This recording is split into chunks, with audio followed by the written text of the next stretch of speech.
नमस्कार, सुप्रभात. मी श्वेता. तुम्ही पाहताय न्यूज 18 लोकमत बुलेटिनमध्ये तुमचं स्वागत. सुरुवातीला बातमी आहे.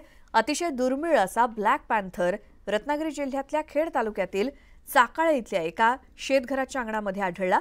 तिथे लावण्यात आलेल्या सीसीटीव्ही कॅमेऱ्यामध्ये तो कैद झाला आणि या ब्लॅक पॅन्थरच्या अस्तित्वामुळे खेड तालुक्यातील प्राणीमित्रांनी आनंद व्यक्त केला.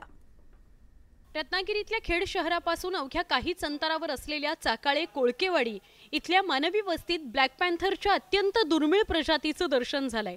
चाकाळे इथल्या शेतघराच्या अंगणात या ब्लॅक पॅन्थरचा वावर दिसून आला. भक्ष्याच्या शोधात असलेल्या या ब्लॅक पॅन्थरला पाळीव कुत्र्यानं पळवून लावलं.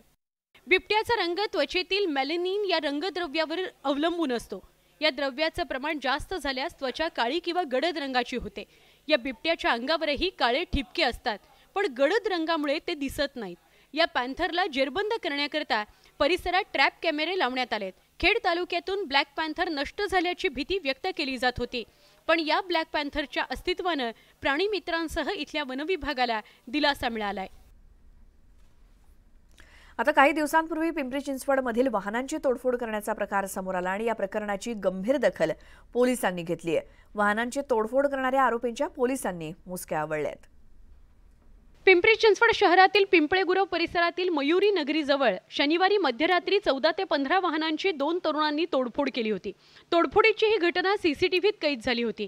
या घटनेतील दोन्ही आरोपींना पोलिसांनी अटक केली आहे. वाहनांच्या तोडफोडीनंतर परिसरात दहशतीचं वातावरण निर्माण झालं होतं. सांगवी पोलिसांनी अवघ्या काहीच तासात या आरोपींना अटक केली आहे.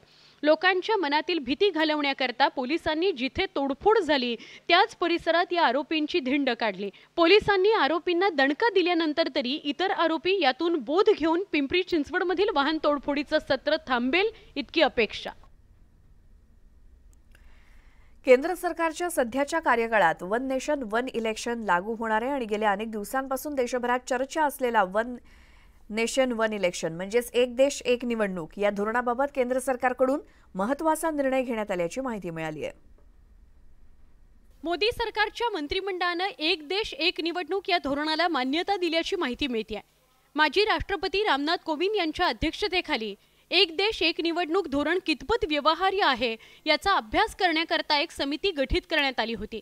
या समितीनं एक देश एक निवडणूक धोरणाबाबत अनुकूल मत दर्शवत एक अहवाल सादर केला. या अहवालाला केंद्रीय मंत्रिमंडळानं मान्यता दिल्याचं समजतंय.